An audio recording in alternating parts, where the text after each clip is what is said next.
اخوة السلام عليكم. مباشرة من المطار فيتسا ديريكسيون ديال فاس ان شاء الله.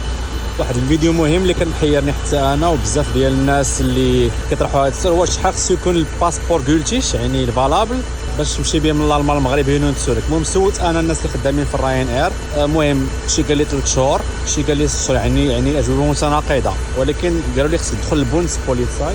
دخلت البونس بوليتساي وسولتهم هما زعما اللي يقدروا يعطوك جواب زعما واضح، وتا هما براسهم قالوا لي سا ديبون على المغرب، سا ديبون قالوا لي 3 شهور ولا 6 شهور، يعني 3 موا ولا 6 موا، يعني باش تكون سير 6 موا و 3 موا حتى يدوز. هادشي ما قالوا لي، ولكن قالوا لي واحد الحاجه اللي مهم بغيت نخبركم بها. الا وقع شي واحد فيكم شي مشكل وجات للمطار وعاد لاحظ ان الباسبور ديال ولدو ولا بنتو قرب يسالي، ممكن بلا ما تمشي ترجع بحال هكاك لدارك تمشي عند بونس بوليتساي وتقول لهم هاد القضيه وكيعطيوك اغزات سباس، يعني اغزات غايز باس كيصوبوا لك ديريكت زوفوت، كتخلص على شي 10 اورو وتقد تسافر. تحياتي لكم.